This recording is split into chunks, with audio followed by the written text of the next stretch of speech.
Okay, so these two languages that we're going to be looking at, HTML and CSS. Why do we have two separate languages?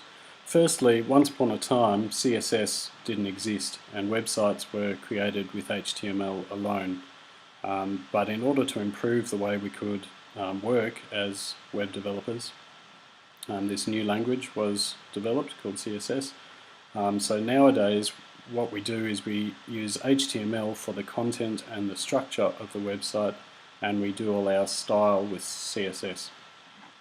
So what do I mean by that? If we have a look at, here's our site that we're going to create. There's a lot of pretty things going on. We've got gradients, we've got a sort of a fading effect on our writing here, stuff like that. That's all our style, but what are we actually conveying here in terms of content and structure? We're conveying a heading saying we're tutorial track. We're telling people with a paragraph of text this is what we're about. We're providing some links to other pages. This is essentially the content. The style is where things sit on the page, what their colour is, all that sort of thing. And the rule is, as much as possible, is to develop our HTML, so focus on the content and structure of our website before we move on to CSS to create all our pretty styling. So we need to look at our Photoshop mockup and define what the content and structure is alone, and this is what we're going to dive into now. Okay, so the tags that I've mentioned, you'll see me writing them as we go through this. Firstly, the main thing we want to convey is the title of our website, and I would argue this would be defined as a heading 1. So we'll put in heading 1, tutorialtrack.com. As I say, there's many ways to skin a cat. Some people would not define this as a heading 1, but I think for these beginner tutorials, it's a good way to look at it. So we've got a major heading, tutorial track. We've got a subheading down here, and we've got some links here. We might do the links next. So once again, many ways to skin a cat. We can do this in different ways, this navigation menu, but if we're thinking of the structure of this, we can look at our links here as a list of pages, a list of other pages that someone can view on our site. So to create a list, there's two types of lists: an unordered list, which is UL, and an ordered list, which is OL. And I'll show you the difference between them in just a tick. So here's our tags for an unordered list. We need to put these tags in to tell the browser that we're about to define a list. At the moment, our list is empty. And so what we do inside our UL container tags is we put in list items. And our list items in this case, we have an about us,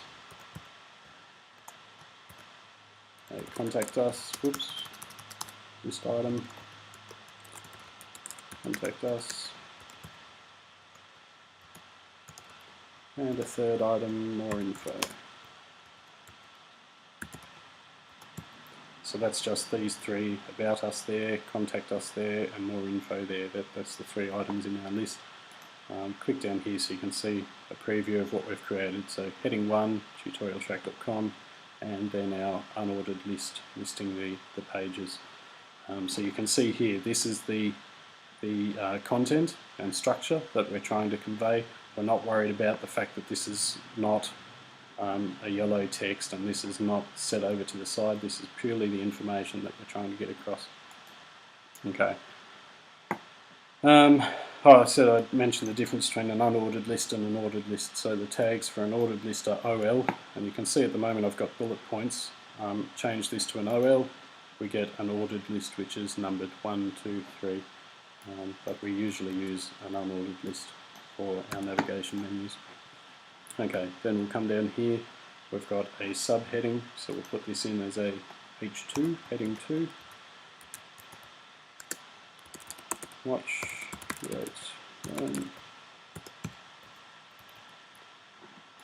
It is there, and then we've got a paragraph of text, which we can use the P tag for. The paragraph of text is this white text that you see here, just generic. textual information that we want to convey. Now you can go and just write something in there yourself. I'm just going to quickly jump into this Photoshop mock-up and copy that text straight out of the file. But for those of you playing at home, just put in whatever you like for there, just a paragraph of some information. We'll get to the images down the track, and then we'll just put in this final text down the bottom in our footer for more information. So this is a paragraph. For more information, visit tutorialtrack.com. Okay, the last tag that I'll briefly cover here, I'll just space this out a bit to make it a bit clearer. Okay, so we've got P tag, which contains, if I indent my code here, currently my paragraph for this footer text here contains, for more information, visit tutorialtrack.com. In order to make this text tutorialtrack.com link to the tutorial track website, we use the A tag. So I'll just put it in here. A stands for anchor, incidentally, and href for hypertext reference, all very technical, but basically this is how it's written. So where are we going to link to? What's our reference? And in this case, it's http tutorialtrack.com. So there's our opening A tag, and then closing our A tag here. So it's quite long here. We've got a reference to tell what's inside our A tag to go to http www.tutorialtrack.com. You can see it here. So for more information, visit, and if when we're viewing this website, if I was to click on this link here, it would take me to the tutorial track website. This can, what we sit here could be whatever you like, so we could replace this with click here now.